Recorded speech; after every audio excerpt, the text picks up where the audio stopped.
আমার মোবাইলে চার্জ ছিল না, তো আমি মোবাইলটা চার্জ দিয়ে একটু বাইরে গেলাম। বাইরে থেকে এসে দেখি আমার মোবাইলে একটা এসএমএস আসছে। এসএমএসটার ভিতর ঢুকে দেখলাম যে আমার স্ত্রী নাকি আমাকে এসএমএস করেছে।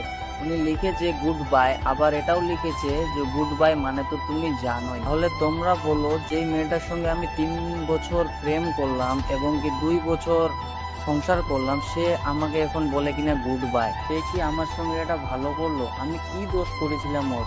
শুধু শুধু আমার জীবনটা এইভাবে নষ্ট করার কি দরকারটা ছিল? আমি শুধু একটাই দোষ করেছি যে আমি বন্ধুদের সঙ্গেই ঘুরি, ওকে বেশি টাইম দিই না। এটা তো সব ছেলেই করে, আমি না, সব ছেলেই তো করে প্রায়। তাই আমি ওর এসএমএস এর রিপ্লাই দিলাম যে তুমি চাচ্ছ তো নিজের ইচ্ছা মতো, কিন্তু আসতে পারবে না নিজের ইচ্ছা মতো।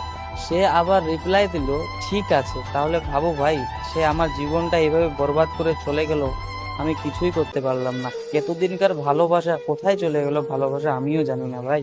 আমি একটা সাধারণ ছেলে, কাউকে চড়ে কথা বলতে পারি না, কাউকে রাগ দেখাতে পারি না। ওই জন্য মনে হয় আমার সঙ্গে এইভাবেই হবে।